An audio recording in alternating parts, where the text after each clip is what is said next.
আসসালামু আলাইকুম। আপনি কি জানেন ইউইতে এক কোম্পানির ভিসা নিয়ে অন্য কোম্পানিতে কাজ করা কি বৈধ নাকি অবৈধ? আর আপনি যদি পার্টনার ভিসায় থাকেন অথবা স্পন্সরশিপ ভিসায় থাকেন তাহলে কি আপনি অন্য কোম্পানিতে গিয়ে কাজ করার সুযোগ পাবেন কিনা? তো আজকের ভিডিওতে আমি আপনাদেরকে জানাবো কোন ভিসায় কি ধরনের কাজ করা যাবে, কোন ভুল করলে আপনাকে শাস্তির মুখোমুখি হতে হবে এবং আইন মোতাবেক কিভাবে আপনি নিরাপদে কাজ করতে পারবেন।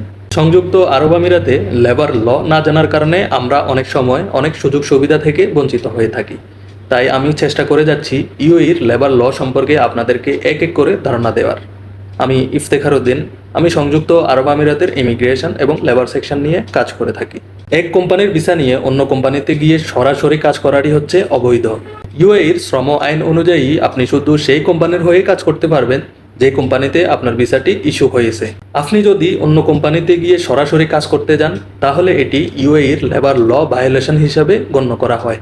এর ফলে হতে পারে 50,000 দিরহাম পর্যন্ত জরিমানা আপনার নিজের বিরুদ্ধে এবং আপনার কোম্পানির বিরুদ্ধেও অ্যাকশন নেওয়ার সম্ভাবনা রয়েছে। এমনকি আপনি ডিপোর্টেশনও হতে পারেন। তাহলে কি ইউএইর আইন অনুযায়ী অন্য কোম্পানিতে গিয়ে কাজ করার কোনো সুযোগ নেই? হ্যাঁ, আইনের মধ্যে থেকেই আপনি চাইলে অন্য কোম্পানিতে গিয়ে কাজ করতে পারবেন, তবে আপনাকে কিছু লিগ্যাল প্রসেস ফলো করতে হবে। এই লিগ্যাল প্রসেসের মধ্যে সব থেকে পরিচিত সেটি হচ্ছে পার্ট টাইম ওয়ার্ক পারমিট।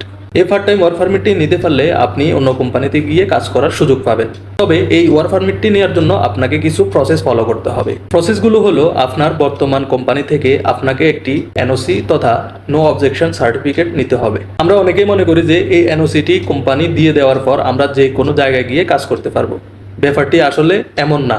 ব্যাপারটি হচ্ছে আপনাকে এই এনওসিটি নিতে হবে কারণ আপনার দ্বিতীয় যে কোম্পানিটি রয়েছে, অর্থাৎ আপনি যেখানে গিয়ে কাজ করবেন সেই কোম্পানি এই এনওসিটি দেখিয়ে লেবার সেকশনে তারা আপনার জন্য একটা টেম্পোরারি লেবার কার্ডের জন্য আবেদন করবে।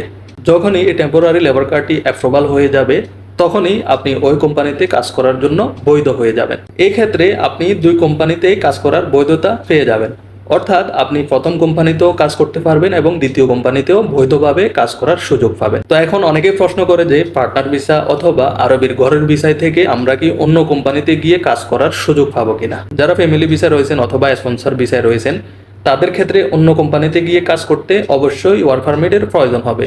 তো আমরা অনেক সময় দেখি যে যারা বাংলাদেশি রয়েছেন তাদের অনেক সময় লেবার ক্যাটাগরির ভিসাগুলো বন্ধ থাকে। এক প্রকার বাধ্য হয়ে পরবর্তীতে পার্টনার ভিসা অথবা ইনভেস্টর ভিসাটি করতে হয়। এখন প্রশ্ন হলো এই পার্টনার ভিসা অথবা ইনভেস্টর ভিসা থেকে অন্য কোম্পানিতে গিয়ে কাজ করার কোনো সুযোগ রয়েছে কিনা? প্রথমত হলো সরাসরি আপনি অন্য কোম্পানিতে গিয়ে কখনো কাজ করতে পারবেন না। এটা ইউএইর শ্রম আইন ভায়োলেট করে। সেক্ষেত্রে আপনাকে জরিমানার সম্মুখীন হতে হবে অথবা আপনি ডিপোর্টেশনও হতে পারেন। তবে আপনি লিগালি কিছু প্রসেস ফলো করে কাজ করার সুযোগ রয়েছে। সেটি হচ্ছে আপনি যে কোম্পানিতে কাজ করার জন্য আগ্রহী তাদেরকে বলুন যে আপনার জন্য একটি part time work permit issue করার জন্য। এই পার্ট টাইম ওয়ার্ক পারমিটটি তারা যখন মোহরিতে আবেদন করবে, যদি সেখান থেকে এটি অ্যাপ্রুভাল হয়ে যায় তাহলে আপনি সেখানে বৈধভাবে কাজ করার জন্য আর কোনো রকমের সমস্যা হবে না। তো আশা করি আজকের ভিডিওটি দেখার পর আপনাদের মনে এই ধরনের যে প্রশ্নগুলো রয়েছে সেগুলো ক্লিয়ার হয়ে গেছে।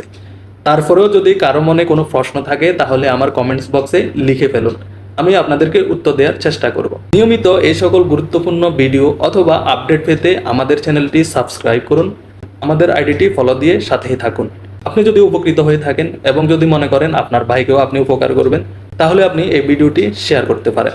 সবাই ভালো থাকবেন, সুস্থ থাকবেন। আল্লাহ হাফেজ।